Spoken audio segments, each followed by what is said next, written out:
Warning, the following audio transmission is based on theory and is intended for entertainment purposes only. It's Doomsday and its affiliates will not be held liable for anything your dumbass does. Listener discretion is advised.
Welcome everybody to It's Doomsday podcast. Today is December 22nd, 2024. Time is 8:52 p.m. and joining me is the ever so squishy Safe Prep. What's up, buddy? Not much, man. What are you into? The in-laws come tomorrow, so that's always fun. Trying to get projects done around here and avoid going into my job at all cost. That's how I'm living, dude. How are you living? Well, that's better than passing Flu A around your house like we did this week. Ooh, Flu A. You mean you don't go get the flu shot in your line of work? It's required or we have to wear a mask. So, yeah, I get it. But they're pretty much making a guess when they make those vaccines. So the youngest called it first, then the second one got it, and then I got it. And Mrs. Safe Prep may be getting it. So we'll see. Ooh, that sucks, man. Yeah, I'd start taking something soon for that, man. Be upping my garlic intake and whatnot.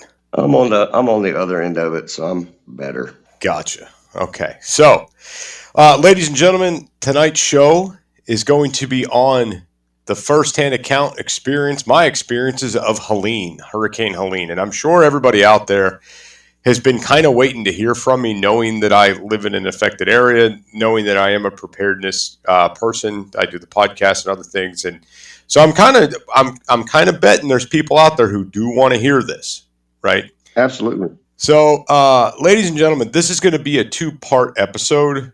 I wanted to kind of cover this in two separate lights: the course of events that transpired through myself, eyes of a first responder, and then how my preps helped me after the fact, like how we use the preps to our advantage, and kept things good with all the destruction and damage that happened. So, I guess we'll just dive right into this. Okay. So our emergency services director in our county did a fantastic job with organization and coordination of every emergency personnel throughout the county we live in, right? They put out massive amount of warning for us to get prepared for this, right? This was not last minuted, if that makes sense. We had plenty of notice in our county that this storm was coming and that it had potential life-ending results. In fact, when the emergency service director was giving his briefings, he says this has all the potential to be a life-ending event. So we all need to be taking this extremely serious and do everything accordingly. The county worked really hard at evacuating areas that are known for flooding, but people are stupid, and some people just refuse to leave, right? The county went as far as to plaster up posters around town about the storm, posted evacuation notices. I mean, they went ham. Thousands of these things went out, right? So in my world, at my station, with what I do, we kind of just all gathered at the station, pretty much all of our personnel, everybody we could get our hands on, and brought them in and briefed people and did a lot of last minute buying. There was a lot of last minute shopping that took place.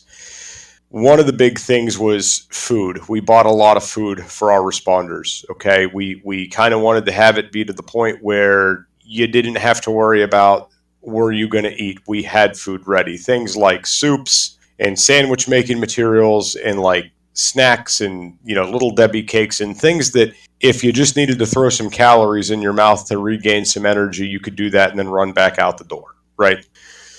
So we went ahead, we did a lot of shopping, got everything done. The moment of the night of, we did some more last minute shopping for things like extra flashlights, headlamps, batteries, just what you would think you would need to respond at night.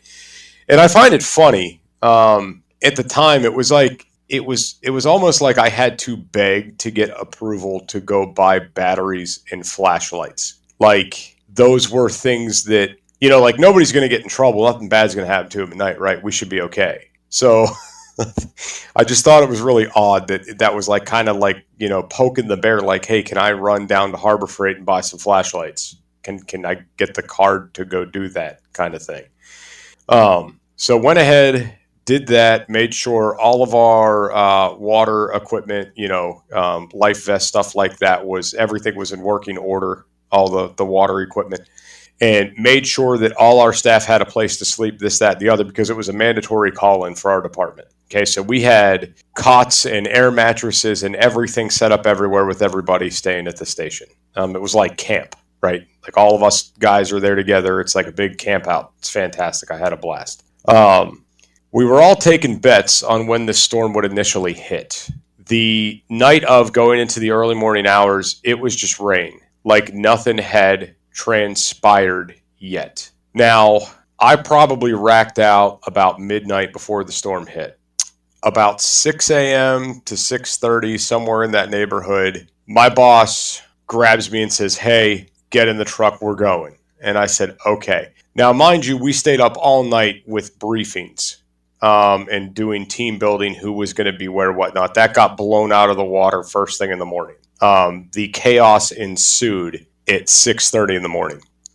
So we go to meet with a swiftwater rescue crew that was in town.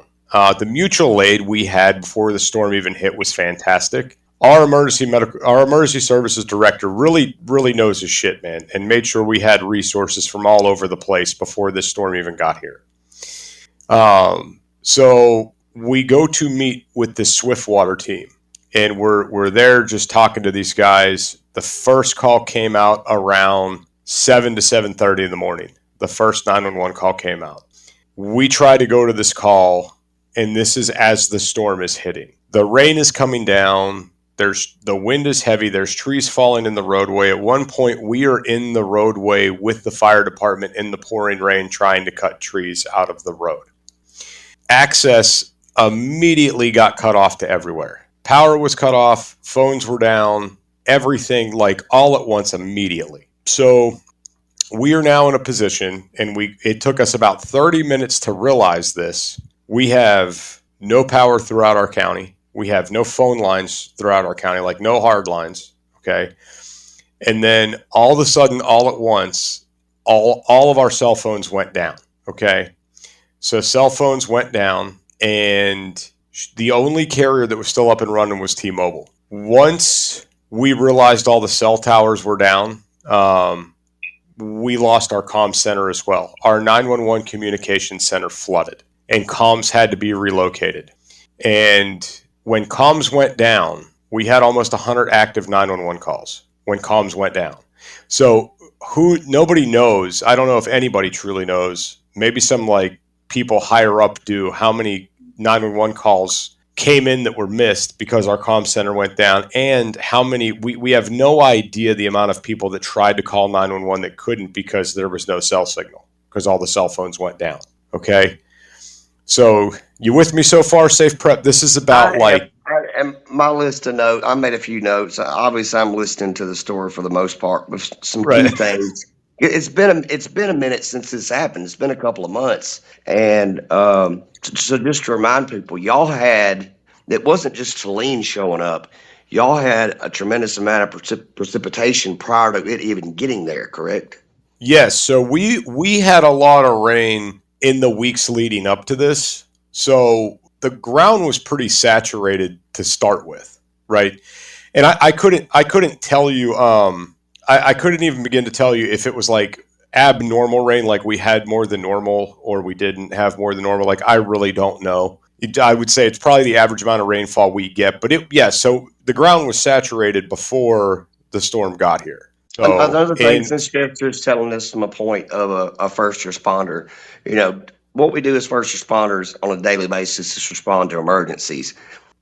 Active big events, disasters, that's a whole nother ball game, and we practice that and we plan for that, but it is very difficult because we're responding to regular emergencies day after day. And folks have to remember that we rely on the same infrastructure that everybody else does: the telephone lines, the cell phone service, the roads, clear roads, those types of things. So all of those things affect our ability to be able to be mobile and get to the people or even hear from the people that need our help. So I something else that had happened with this. So once our comm center went down, okay, we were relying on Viper radio only. Okay, there was a thought that we might switch back to like UHF or VHF or whatever, but we were running on Viper radio.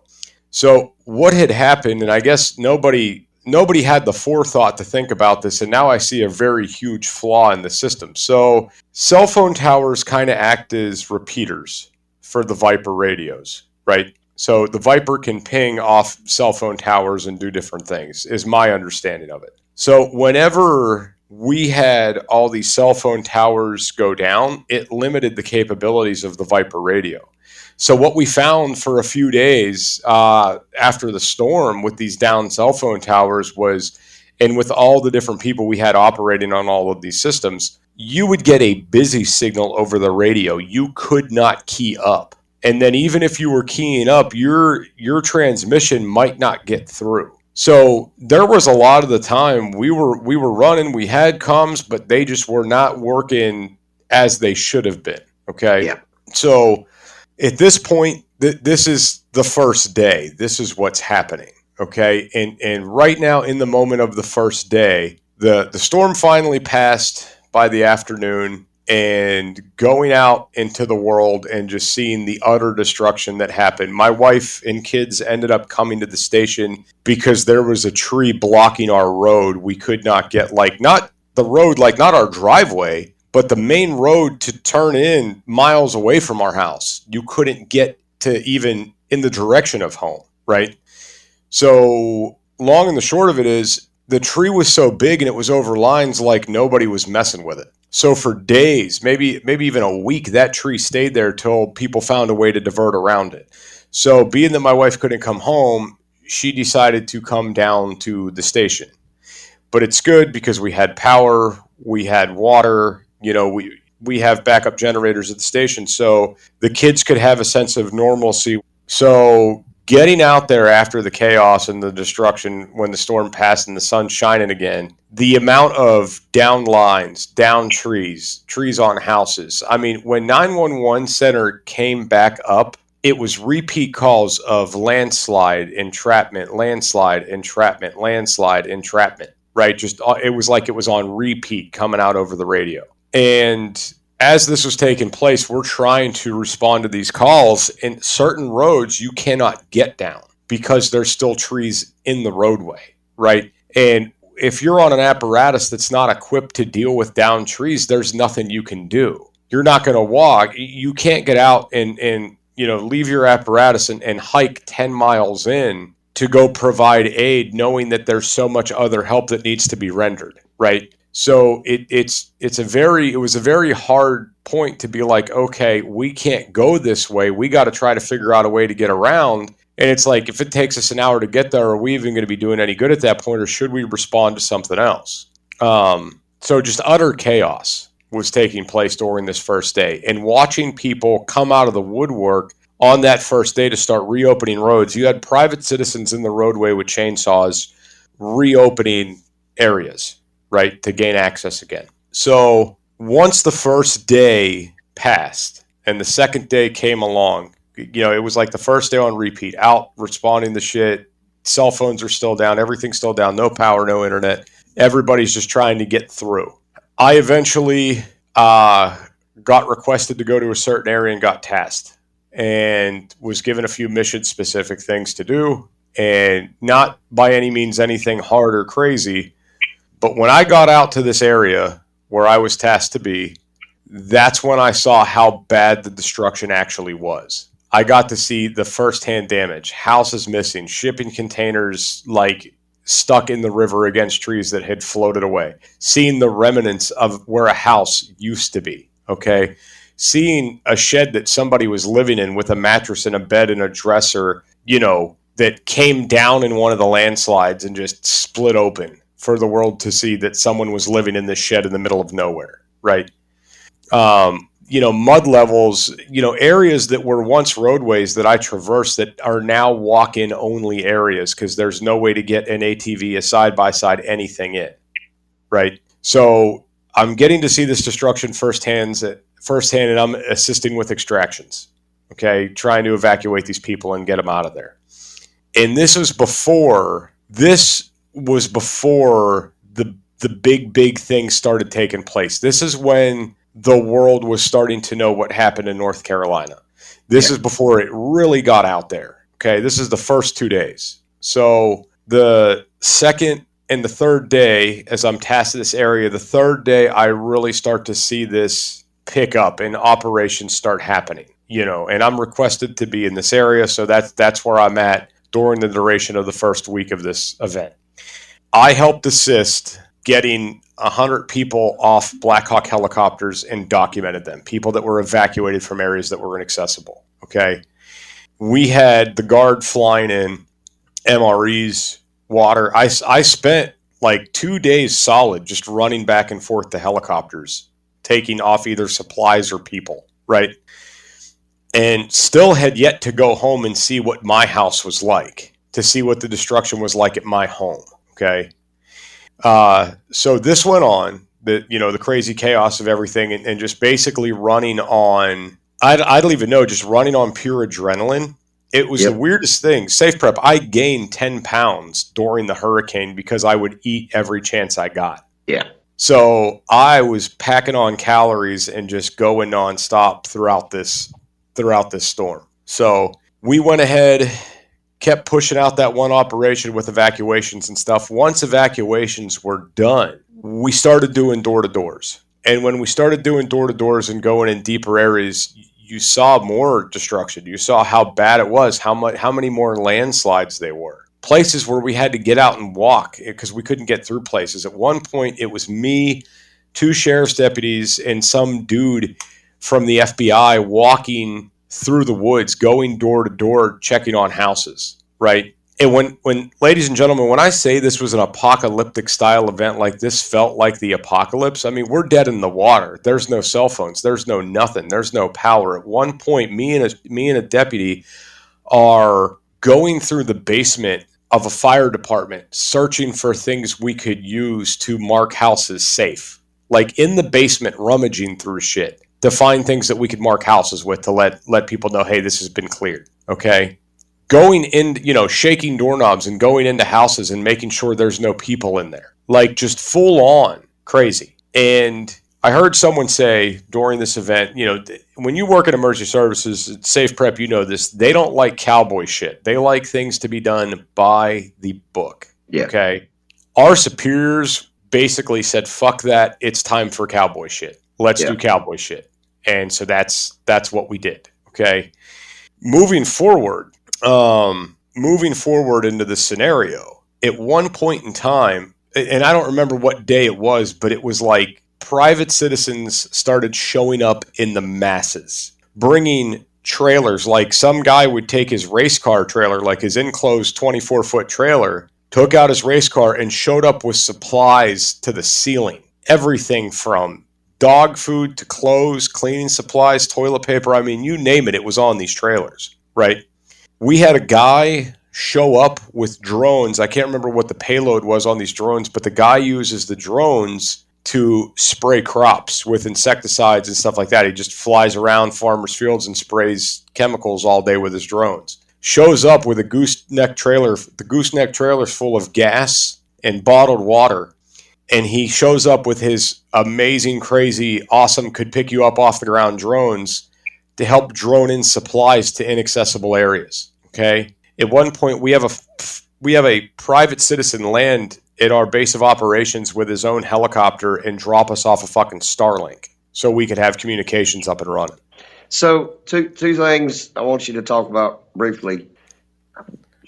Parts of your story are in stark contrast to a lot of the social media stuff we saw coming out immediately after it was over. I mean, everybody was talking about it, even people that had no idea what was happening. But specifically on day 2 and days after, the North Carolina National Guard had helicopters and they were moving stuff everywhere. And then you also mentioned that private citizens were showing up, and there was obviously enough cooperation between those guys and your local officials where they were able to help. And those are stories that really didn't get out. So, okay, I guess I should start with this. There's been a lot of rumors online that FEMA was shutting down operations and they were preventing air traffic, and there was all these things happening. Okay, the long and the short of that is everything's a little bit half true. The area that I'm in, they didn't prevent any private aircraft from coming in. Okay, like that was not a thing. But in all honesty, with the amount of air traffic that was happening between the military's helicopters and different government agencies and private citizens, air traffic did need to be limited because it was getting dangerous. You had way too many aircraft, way too many aircraft in way too condensed of an area. It was bad. So if you hear anybody out there say, well, they limit supplies from coming in, well, it's like they probably were limiting flights because there was too many people in the air. You got to think about we've got Black Ops and H-47s and, private aircraft and drones everywhere, not to mention the regular aircraft that fly during these emergencies, right? And they're not even flying in safe conditions because there's obviously hazards everywhere. Power lines down, loose debris, those kind of things. So it's dangerous already. Right, exactly. And then you got to think like your helicopters, like your flight medics, they're running nonstop. So they're in the air as well. So there's way too much aircraft up there to begin with. And I'll tell you what, we have become, we are now in an era where if there is a disaster, if there is an emergency, there's going to be so much aircraft overhead because we have it at our disposal and it works for disasters. Yeah. So, I mean, it was like being in a war zone with the amount of military aircraft that were overhead for like a month, right? Yeah. So, I mean, again, total apocalyptic scenario. Like this felt like what we prepare for all of the time. So the other thing I want to kind of put to bed, because it did happen, it is true, but people are misinterpreting what happened. And the big story is FEMA agents were preventing people to, driving in their cars from taking supplies different places. Now, let me start with this. The general public is stupid. We were so short-staffed on responders that we're taking probation officers and having them direct traffic and close roadways. We're taking COs from the prisons, putting them in a prison vehicle and shutting down roadways. Yeah. And it's not because we don't want supplies to get in. It's because there's no road there anymore. There's a landslide up there. You can't get anywhere. And there's people bringing in trailers on their trucks, and there's no way to turn around on these roads. So they're just trying to prevent a disaster from happening, because at this point, Google has not updated everything yet, saying, hey, there used to be a road there. Now there's a landslide. You can't go that way. And then the fact of the matter is, we had over 1,000 documented landslides, and they're not all being reported. So Google might tell you to go down this certain road, like your GPS might tell you to go this way, and then there's no more road. We did have it happen maybe a week after the fact. We had a guy in a U-Haul truck get stuck in the middle of nowhere with his truck falling down a damn landslide because Google told him to go that way, and he was just trying to bring in supplies, right? So, I mean, if you had people out there, it may not have been FEMA. It could have been somebody from a prison. It could have been a probation officer. Could have been anybody, because just resources were thin. But yes, they absolutely were telling people not to go down different roads, and they had different roads closed, and they weren't allowing people to bring in supplies simply because it was to protect the public. It wasn't because they were trying to stop supplies from coming in. And that's what the big rumor's been. And that's just not it. So after about 3 or 4 days into the storm, mutual aid started pouring in with the help of FEMA from all over the place. I met paramedics from Texas. We housed 2 other fire departments. Like at our station, we housed 2 auxiliary fire departmts, like one for 1 week, one for the other week. They were from like 2 separate departments, came in and we housed them so they could help us respond to stuff. And then pretty much every fire department in the area got extra firefighters from somewhere else, right? They came up in their own truck, so they had a secondary truck, secondary crews to go out and respond because there were so many calls. Same thing went with all of our paramedic units. It was the same thing. There's paramedics coming in from Texas, all over the place. I met some really cool people. And then, But you've also, folks have also got to realize that when a department is isolated and they're responding to calls for days, it's first responders have to sleep for them to be safe. And so they're kind of out there 24/7 for days at a time until the mutual aid starts to show up. And it's so awesome that states have the interoperability agreements, and that FEMA coordinates that, and the federal government actually pays for it. A lot of these places, when they send folks, the department that they come from pays for it, but that's all reimbursed through the federal government through FEMA. Right, and I'm doing the freaking the IS-214s now, or the 214 documents. Like, we're doing all those now for FEMA to get reimbursed for all the extra crazy stuff that we had to do. Yeah. And so when some of these paramedic units showed up, they had FEMA tags on them because they were permitted to be there by FEMA. So I'm meeting paramedics that are in town from Texas because they were told to come up here, and they're rolling around with a paper FEMA tag on the back of the ambulance, right? And then at this point as well, you're having the Red Cross show up in full force, right? Is also happening. And I don't think anybody really understands too, and this didn't click until a few days in. Nobody had flood insurance. Nobody had landslide insurance. Nobody had the insurance that would cover the loss of everything that they had. There's people that lost everything, and there's no recovery for them. There's no check coming from the insurance company. There's nothing, right? And this has been a hard pill to swallow for a lot of citizens, especially in the county where I'm in, because they have lost everything. Yep. Right. And and we weren't thinking about this just because with everything we got going on, my wife is running the restaurant still off of a generator because there's no power, and feeding all the first responders in the area for free. Yep. Okay.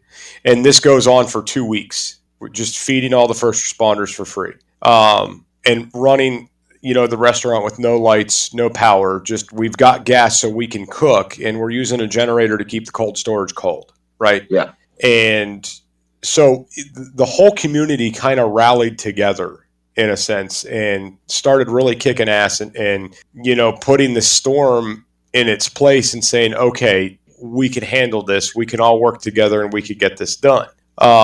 And just little things made so much of a difference. I mean, at one point, me and my partner we have a generator on a Stokes basket, and we're carrying it through a ravine to deliver it to a couple's house so they could have electricity. Yep. Right. So like all these little things. At one point, I'm hiking over landslides to retrieve cats from someone's house, and I'm carrying out cat carriers over landslides.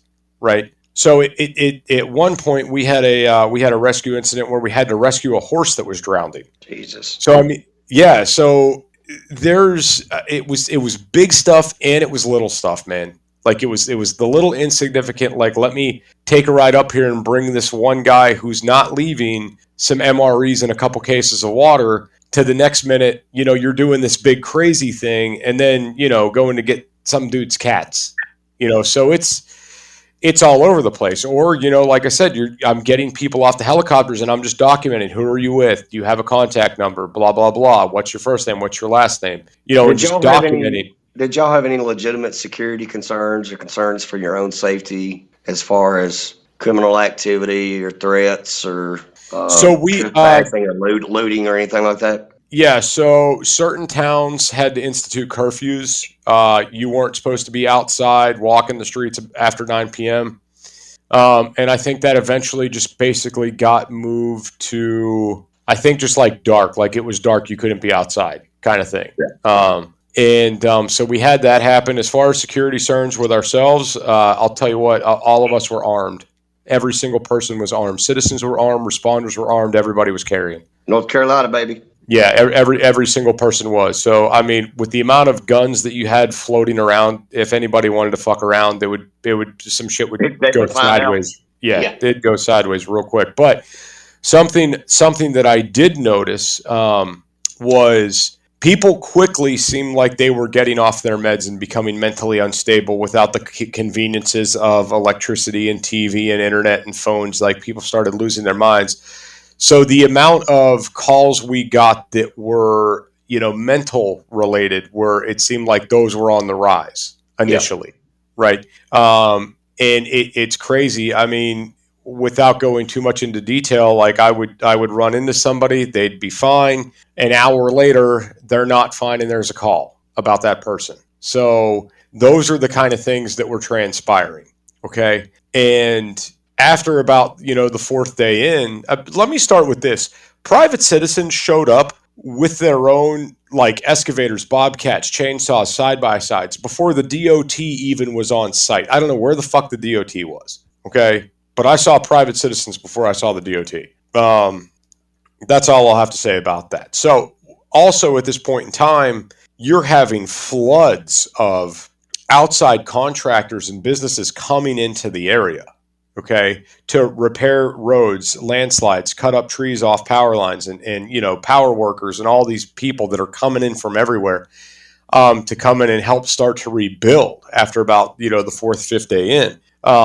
Now, here's what people weren't thinking about is we saw our supply web dwindle down to nothing very, very quickly because we even lost like fire departments and stuff during the storm. Okay, so when we talk about like, oh yeah, a restaurant got flooded out, a grocery store got flooded out, we've lost where first responders were coming out of. I know a guy that worked at one department, destroyed. So when you had this big influx of people come in, so you've got all these grocery stores that have been destroyed, they're shut down, cold storage is gone, everything else. They only have the ones that didn't flood out, just had dry goods and other random things, right? So you had this big influx of people come in and it dwindled the grocery stores down so freaking quick. It was amazing. Like you probably weren't paying attention to it, but locally and even outside of your area, I'm sure hotels were booked up.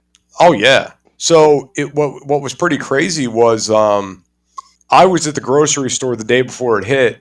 I didn't get back to the grocery store until 2 weeks later, and the shelves were barren. Yeah. I mean, in 2 weeks, just depleted. Now, imagine this is a scenario that, this is not the nuke. This is not the famine. This is a storm, an isolated incident in a singular area. And your supply chain is just destroyed that quick. Destroyed. In 2 weeks, it's gone, right? At this point in time, discovering that the supply chain was gone at that point and the grocery stores started dwindling down is when I finally got to start returning and going back home again, kind of thing. Like I was able to spend some time at home and I was given the grace for some like R&R. It was basically, hey, take a few days off on the house. You'll get paid for it. Everybody needs to recover. Yep. You guys have been going nonstop. Everybody needs to recover. So for everybody out there that's listened to this episode, I want to thank you for hanging in there because I know it's just a lot of like kind of droning on, but there's a lot that took place in a very short amount of time. And there's no way for me to do an episode going back and accounting things in detail because number one, HIPAA, number two, it would be an episode 2 weeks long. So, but these were the key high points of what rocked and rolled my daily existence here. Yeah. You're a fairly new first responder compared to some of us old guys, right? Right.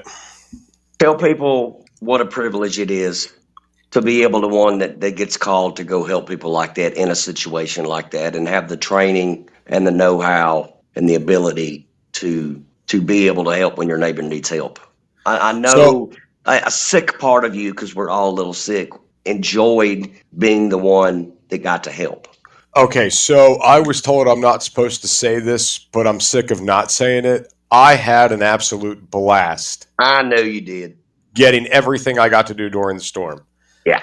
I mean, I'm running an ATV down a highway to go run supplies into people as I'm armed, right? As the cops are waving me in. I mean, this is like they used to chase me on these things as kids driving down the road, right?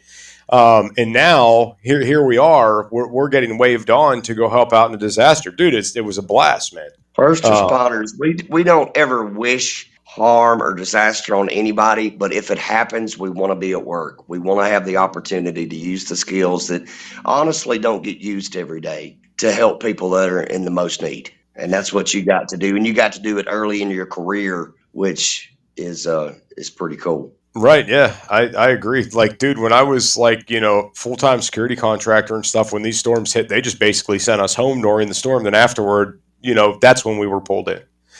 Yeah. So this is like totally different scenario. But guys, that's all I got. We are going to do a part 2 on this episode talking about how my preps helped me in this disaster and how my prepper knowledge helped me in this disaster and why I think it's more important than ever that we all prep and we all get on this page because you would have never expected this storm to hit here, Safe prep. You got anything else before we're out of here, buddy? No, I think this is our last episode before Christmas. So it is. It's our last episode before Christmas. So everybody have a Merry Christmas. A good one. Yeah, Merry Christmas and Happy Holidays and all that good stuff. Safe Prep, where can they find you out on social media? TikTok at Safe Prep, YouTube at Safe Prep. All right, and don't forget the email. It's doomsdaypodcast@gmail.com. Hit up my website, jestersvoice.com. All right, buddy, we're out of here. Later.